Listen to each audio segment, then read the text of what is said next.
આજે double H question છે. Double H question વાળો આપણે ટોપિક જોવાનો છે. ડબલ એચ ક્વેશ્ચનનો ટોપિક સૌથી ઈઝી હું માનું છું કે એકદમ ઈઝી છે. કોઈ વધારે પડતી તમારે મહેનત બરાબર છે, કોઈ વધારે પડતા રૂલ્સ અને રેગ્યુલેશન એવું યાદ રાખવાની જરૂર નથી. પણ બેઝિક જે વસ્તુ છે એ બેઝિક વસ્તુ આપણને ખબર હોવી જોઈએ. 3 માર્ક્સના પ્રશ્ન છે. કુલ 3 પૂછાશે. 3 પ્રશ્નના નીચે 4 ઓપ્શન આપેલા છે. કેટલા ઓપ્શન આપેલા છે? 4 ઓપ્શન આપેલા છે. અને એ ઓપ્શનમાંથી તમારે જે તે સાચો પ્રશ્ન છે એ પ્રશ્ન તમારે પસંદ કરવાનો રહેશે. ઓકે, હવે પ્રશ્નની પેટર્ન કેવી હોય છે? કોઈ પણ પ્રશ્ન હોય, કોઈ પણ વાક્ય હોય છે, તમારે પ્રશ્નને બનાવવાનો છે, પ્રશ્ન ફ્રેમ કરવાનો છે, બરાબર છે, પ્રશ્નની રચના કરવાની છે. એમાં આપણને ખબર હોવી જોઈએ કે કયા શબ્દના નીચે અંડરલાઈન કરેલી છે, કયા શબ્દના નીચેથી કયા કાળમાં વાક્ય આપેલું છે અને કયા કાળથી આપણે વાક્યનો પ્રશ્ન બનાવવાનો રહેશે. ઓકે, પહેલામાં પહેલું તો આપણે જોઈએ કે કયા કયા ડબલ એચ ક્વેશ્ચન છે અને તેનો ઉપયોગ આપણે ક્યારે કરવાનો રહેશે. પહેલામાં પહેલું તો જોઈએ તો કે વોટ એટલે શું. જ્યારે તમારે કોઈ પણ વ્યક્તિની ક્રિયા દર્શાવવાની હોય, શું દર્શાવવાની હોય? કોઈ પણ વ્યક્તિની ક્રિયા દર્શાવવાની હોય ત્યારે કયા ડબલ એચ ક્વેશ્ચનનો આપણે ઉપયોગ કરવાનો છે? વોટ નો ઉપયોગ કરવાનો છે. શાનો ઉપયોગ કરવાનો છે રાહુલભાઈ? વોટ નો ઉપયોગ કરવાનો રહેશે. પછી વોટ નો બીજો કયો ઉપયોગ થશે? જ્યારે કોઈ પણ પ્રકારનો સમય દર્શાવવાનો છે તો કેવો સમય? વોટ ઇઝ ટુડે, બરાબર છે, આજે કયો વાર છે, તો એ પ્રમાણે પણ વોટ નો ઉપયોગ થયેલો હોય છે. પછી કોઈ વ્યક્તિની ક્રિયા દર્શાવવાની છે, કોઈ શું વસ્તુ કઈ છે એ દર્શાવવા માટે પણ આપણે વોટ નો ઉપયોગ કરવાનો રહેશે. એકદમ ઈઝી વસ્તુ છે. એના પછી આવે છે વેર. કોઈ જ વધારે પડતી બીજી માહિતી ઉપર ધ્યાન નહીં રાખવાનું. જ્યારે કોઈ પણ પ્રકારની જગ્યા, વેર એટલે ક્યાં, વેર એટલે ક્યાં, શાના માટે ઉપયોગ થાય? સ્થળની માહિતી માટે. એટલે કે તમારે કોઈ જગ્યાની માહિતી લેવી છે તો એના માટે આપણે શાનાથી પ્રશ્ન પૂછીએ છીએ? વેર. વેર આર યુ ગોઈંગ નાઉ? તમે અત્યારે ક્યાં જઈ રહ્યા છો? તો તમે કહેશો અમે અત્યારે મેદાનમાં જઈ રહ્યા છે. તો મેદાન એ શું થયું? જગ્યા થઈ, બરાબર છે, સ્થળ થયું. તો સ્થળની માહિતી માટે આપણે શાનો પ્રશ્ન પૂછવાનો છે? કયા શબ્દનો ઉપયોગ કરવાનો છે? વેર નો ઉપયોગ કરવાનો છે. વેર એટલે ક્યાં. સેમ વસ્તુ પછી બીજી છે વેન. વેન એટલે ક્યારે. વેન એટલે ક્યારે. જ્યારે તમારે કોઈ પણ પ્રકારના શાની માહિતીની જરૂર પડે? સમયની માહિતી લેવાની હોય તો સમયની માહિતી માટે આપણે શાનો ઉપયોગ કરીએ છીએ? વેન નો ઉપયોગ કરીએ છીએ. શાનો ઉપયોગ કરીએ છીએ? વેન નો ઉપયોગ કરીએ છીએ. એટલે કે કેવા શબ્દના નીચે અંડરલાઈન કરેલી હોય, શબ્દના નીચે શું કરેલું હોય? લાઈન કરેલી હોય. Sunday, Monday, in the morning, in the evening, બરાબર છે, અથવા તો કોઈ સાલ દર્શાવેલું હોય છે. તો કોઈ પણ પ્રકારના સમય સૂચક શબ્દના નીચે જ્યારે અંડરલાઈન કરેલી હોય ત્યારે કોના વડે પ્રશ્ન પૂછવાનો? ડબલ એચ ક્વેશ્ચન વેન વડે પ્રશ્ન પૂછવાનો. એના પછી આવે છે હુ. હુ એટલે કોણ. હુ એટલે કોણ. આ ધ્યાન રાખજો, હુ અને હુ માં મિસ્ટેક નહીં કરતા. હુ એટલે કોણ અને હું એટલે કોણે, બરાબર છે. એટલે બંનેની માહિતી આપણને શામાંથી મળશે? બંને શાના માટે ઉપયોગમાં લેવાય છે? વ્યક્તિની માહિતી માટે જ લેવાય છે, પણ બંનેનો ઉપયોગ અલગ રીતે થાય છે. કેવી રીતે? જો અહીંયા મેં લખેલું છે વાક્યની શરૂઆતમાં જ્યારે નામ આવેલું હોય અને એના નીચે અંડરલાઈન કરેલી હોય. આના નીચે શું કરેલું છે? આપણે અંડરલાઈન કરેલી છે મિસ્ટર પટેલના નીચે અંડરલાઈન કરેલી છે. વાક્યની શરૂઆતમાં જ્યારે કોઈ પણ નામના નીચે અંડરલાઈન કરેલી હોય ત્યારે આપણે કયા ડબલ એચ ક્વેશ્ચનનો ઉપયોગ કરવાનો છે? ત્યારે આપણે હુ નો ઉપયોગ કરવાનો રહેશે. કયા ડબલ એચ ક્વેશ્ચનનો ઉપયોગ કરવાનો? હુ. આમાં એક બીજી વસ્તુ એકદમ ઈઝી છે કે ફર્સ્ટ લાઈન અંડર શબ્દના નીચે અંડરલાઈન કરેલી છે, આની જગ્યા પર હુ આવશે, બાકી બધું આપણું સેન્ટેન્સ કેવું મૂકવાનું? એઝ ઇટ ઇઝ જ મૂકવાનું રહેશે. એના પછી બીજી વસ્તુ આવે છે whom. whom એટલે અહીંયા શું કીધું છે? કોણે. whom એટલે શું કીધું છે? કોણે. તો જ્યારે એક જ વાક્યમાં પહેલું નહીં પણ કોઈ બીજી જગ્યા પર કોઈ ક્રિયાપદના પછી કોઈ નામ આપેલું હોય, વાક્યના અંતે નામ આપેલું હોય, કોઈ પણ નામ વાક્યના ક્રિયાપદ બાદ આપેલું હોય તો જ્યારે બીજી વ્યક્તિની માહિતી લેવાની છે ત્યારે તમારે અહીંયા શાનાથી પ્રશ્ન પૂછવાનો રહેશે? whomથી પ્રશ્ન પૂછવાનો રહેશે. શાનાથી પ્રશ્ન પૂછવાનો રહેશે? whomથી. બરાબર છે. એટલે યાદ રાખવાનું કે વાક્યની શરૂઆતમાં જ્યારે કોઈ નામના અથવા તો સબ્જેક્ટના નીચે અંડરલાઈન કરેલી હોય તો કયા ડબલ ક્વેશ્ચન વડે પ્રશ્ન પૂછવામાં આવશે? who વડે. અને ક્રિયાપદ પછી જ્યારે કોઈ પણ નામ આપેલું હોય તો એના નીચે જ્યારે અંડરલાઈન કરેલું હોય ત્યારે કયા શબ્દ વડે ડબલ ક્વેશ્ચન વડે પ્રશ્ન પૂછવાનો રહેશે? આપણે whom વડે પ્રશ્ન પૂછવાનો રહેશે. આ બંનેમાં કન્ફ્યુઝન થવું જોઈએ નહીં. ખબર પડે બંનેમાં? who એટલે ક્યારે પ્રશ્ન પૂછવાનો? વાક્યની શરૂઆતમાં. અને whom એટલે ક્રિયાપદ પછી. એના પછી આવે છે whose. whose એટલે શું થશે? કોનું. એટલે કે શું દર્શાવે છે? માલિકી દર્શાવે છે. શું દર્શાવે છે? માલિકી દર્શાવે છે.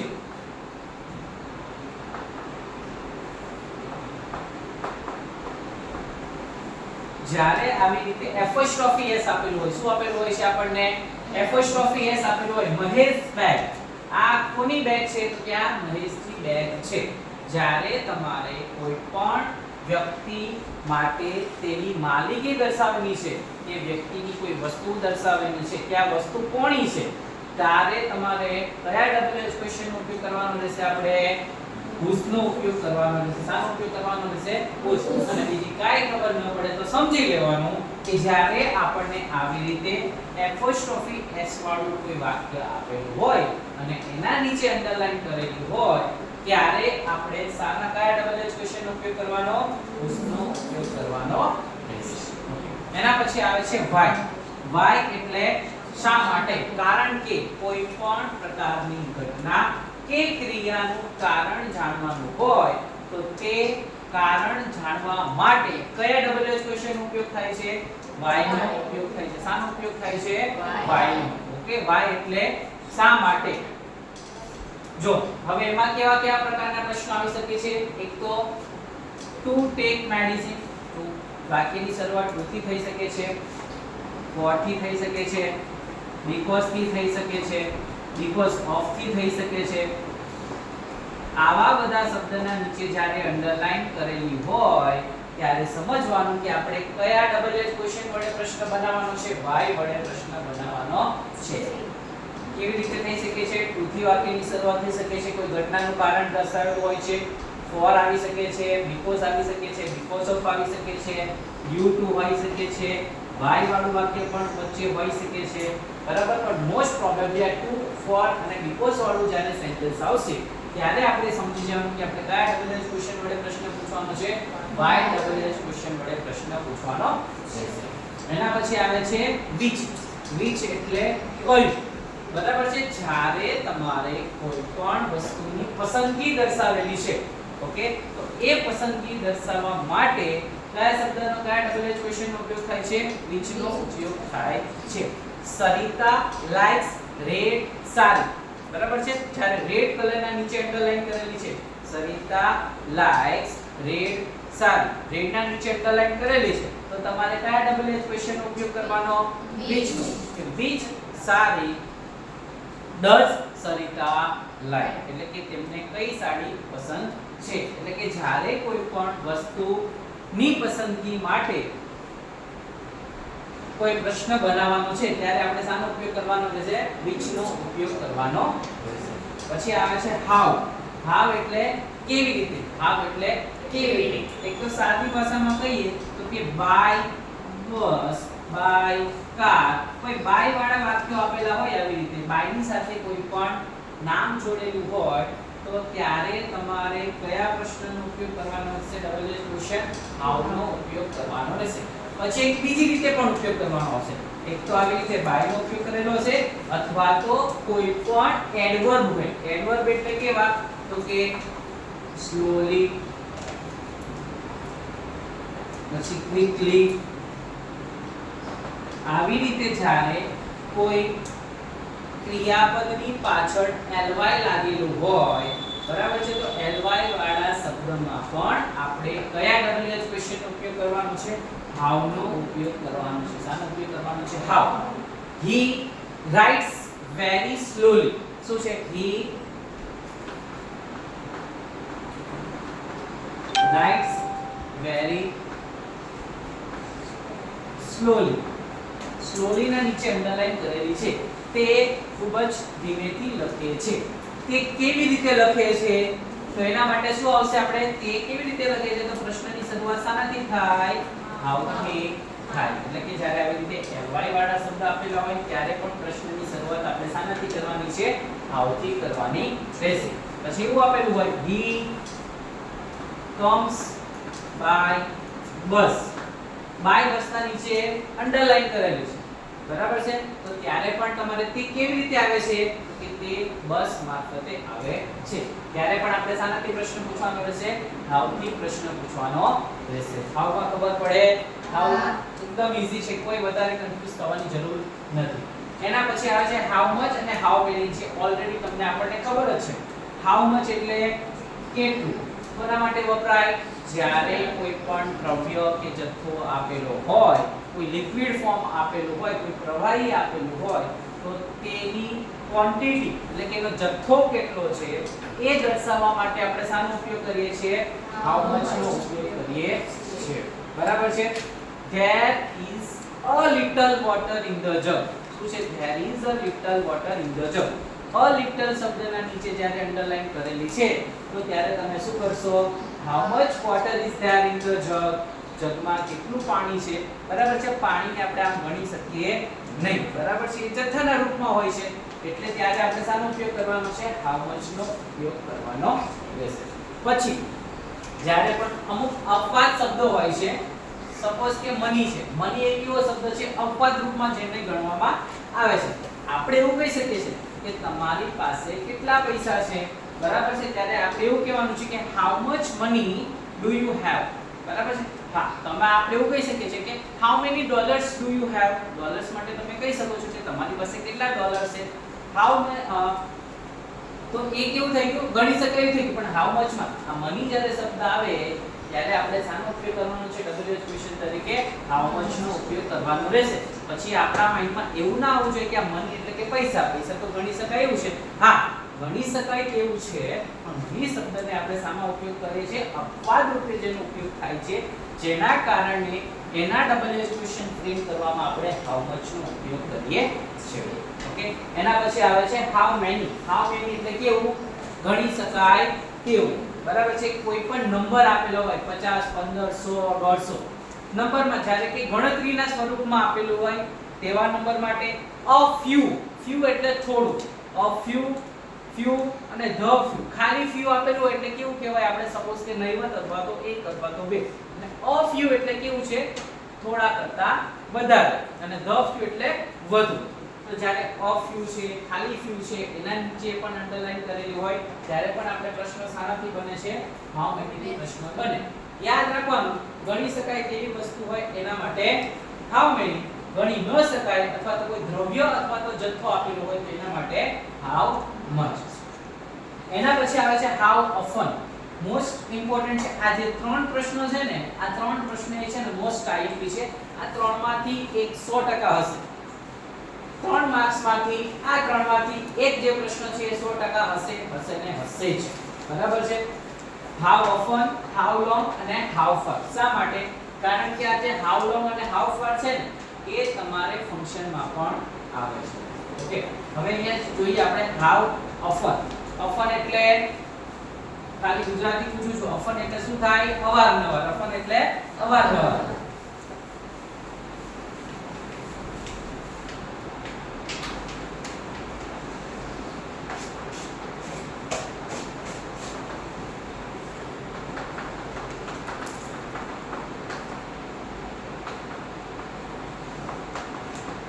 એક્ઝામ્પલ લખ્યું છે કે sometimes I visit the temple શું છે sometimes I visit the temple આપણે જે સાદા વર્તમાન કાળની અંદર જેટલા પણ કીવર્ડ્સ લખેલા છે ને always never sometimes daily regularly frequently often આ બધા જ કીવર્ડ્સ ના નીચે જ્યારે અંડરલાઈન કરેલી હોય ત્યારે આપણે કયા WH ક્વેશ્ચન નો ઉપયોગ કરવાનો રહેશે how often નો ઉપયોગ કરવાનો રહેશે sometimes ના નીચે અંડરલાઈન છે તો સાનાથી પ્રશ્ન પૂછવાનો હાઉ ઓફન થી. હાઉ ઓફન પણ આવી શકે છે અથવા તો હાઉ ફ્રીક્વન્ટલી પણ આવી શકે છે.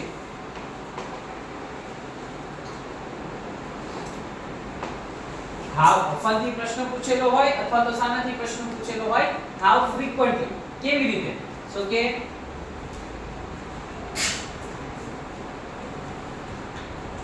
I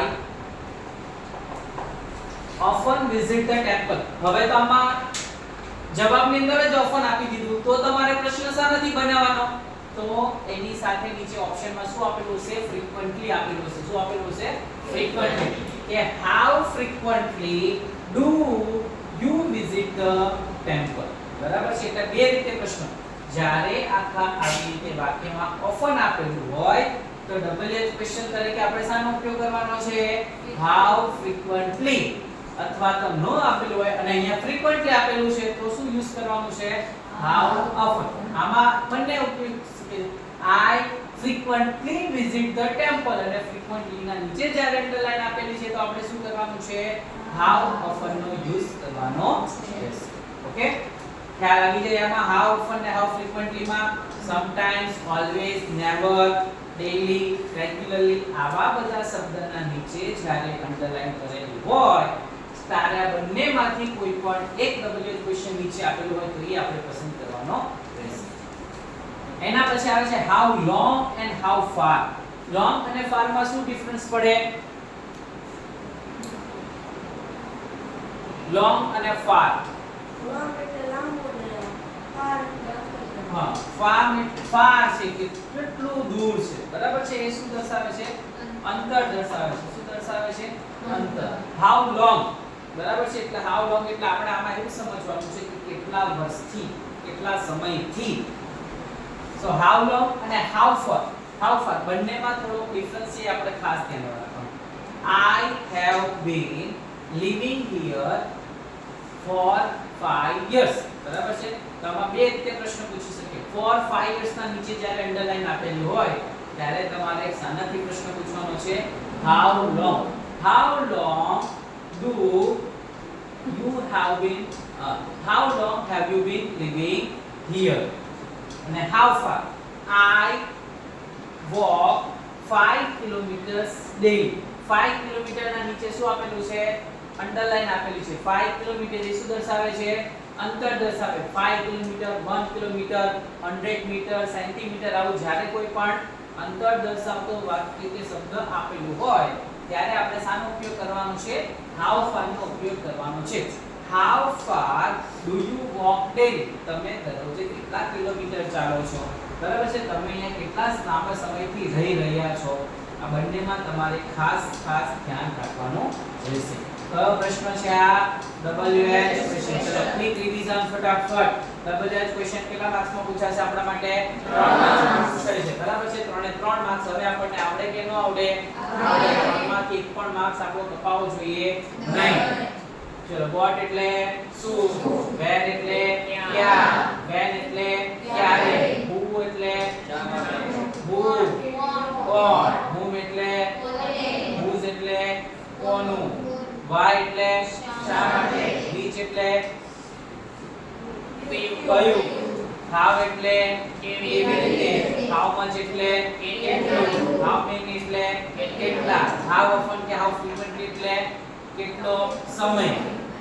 how long એટલે કેટલું અંતર, કેટલા સમયથી? અને how far એટલે કેટલું અંતર. ચલો એક એક્ઝામ્પલ જોઈ લઈએ. Mr Patel called Mrs Patel to take medicine. Mr પટેલે મિસિસ પટેલને દવા લેવા માટે બોલાવ્યા. ઓકે, સો મિસ્ટર પટેલના નીચે જ્યારે અંડરલાઈન કરેલી હોય તો તમારે કયા WH ક્વેશ્ચનનો યુઝ કરવાનો છે? who નો ઉપયોગ કરવાનો છે. મિસિસ પટેલના નીચે અંડરલાઈન કરેલી હોય ત્યારે કયા WH ક્વેશ્ચનનો યુઝ કરવાનો?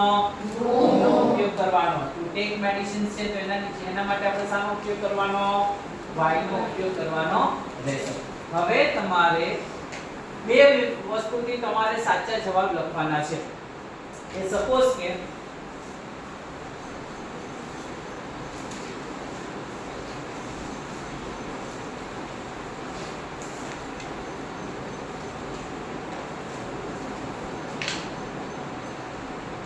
આપણે ટુ ટેક મેડિસિન્સ ના નીચે અંડરલાઈન કરેલી છે. આવો પ્રશ્ન પૂછાઈ ગયો અને નીચે ઓપ્શનમાં એવું છે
ચલો એક વસ્તુ આપણને આમાં ખબર પડી જાય કે ટુ ટેક મેડિસિન્સ છે તો મારે કયા ડબલ એચ ક્વેશ્ચન નો ઉપયોગ કરવાનો છે y નો ઉપયોગ કરવાનો છે.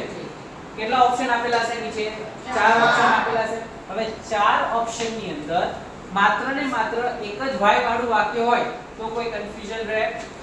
કોઈ કન્ફ્યુઝન નથી. પણ હવે એવું થઈ ગયું છે કે y તો આવે છે એ તો મને ખબર છે પણ નીચે ઓપ્શન કેટલા આપેલા છે? 4. એ પણ કયા? y વાળા. એટલે હવે તમારે બીજું કોના ઉપર ધ્યાન રાખવાનું? વાક્યનું જે ટેન્સ છે એ ટેન્સ ઉપર આપણે ધ્યાન રાખવાનું કે ક્રિયાપદ જે છે ક્રિયાપદ કયા કાળમાં આપેલો છે એની ઉપર તમારે ફોકસ કરવાનું. કે મિસ્ટર પટેલ કોલ્ડ આવ્યું એટલે અહીંયા આગળ શું છે? ઈડી ફોર્મ છે. ઈડી ફોર્મ એટલે આપણને યાદ આવવું જોઈએ કે કયો કાળ છે? ભૂતકાળ છે. કયો કાળ છે? સાદો ભૂતકાળ.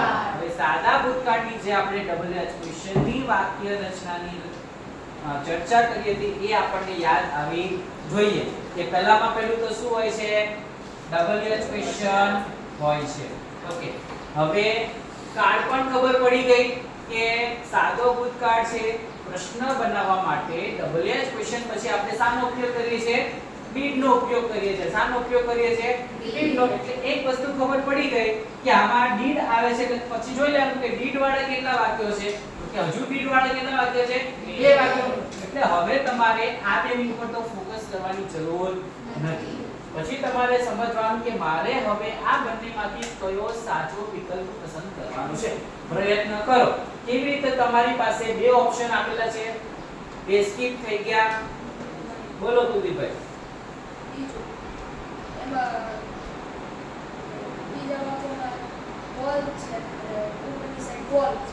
ઓકે, હજુ એક વસ્તુ યાદ કરો. મેં તમને એક નોટ કરીને લખાવ્યું હતું. નોંધ કરીને એક વસ્તુ સ્પેશિયલ આના માટે લખાઈ હતી. એક નોંધ કરીને વાક્ય લખાયું હતું અને વારંવાર તમને એની ઉપર ફોકસ પણ કર્યું હતું. શું હતું એ? હા, ડીડ તો હતું બરાબર છે પણ એની સાથે કેવા ક્રિયાપદનો ઉપયોગ કરવાનો છે આપણે એ તમને કીધું હતું. હા, એ યાદ કરો. એ જે તમે જે વિચારો છો ને એ જ ભૂમિ મેં બોલો.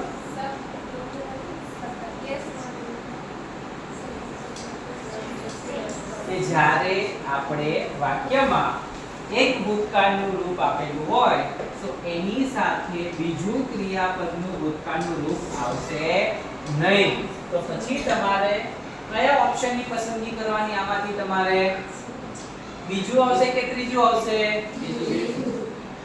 એક વાક્યમાં 2 ભૂતકાળના ક્રિયાપદ શક્ય નથી. તો તમારે આ બંને વાક્યમાંથી શું લખવાનું છે કે જ્યારે ડુ, ડઝ, ડીડ નો ઉપયોગ થાય ત્યારે ક્રિયાપદનું જે બીજું રૂપ લખવાનું છે આપણે તે હંમેશા ક્રિયાપદના મૂળ રૂપમાં જ લખાય છે. તો આ બંનેમાંથી કયા ક્રિયાપદનું મૂળ રૂપ લખેલું છે? કોલ લખેલું છે. આ ક્રિયાપદનું મૂળ રૂપ છે. હા, બરાબર છે. તો આમાંથી તમારો જવાબ કયો સાચો રહેશે?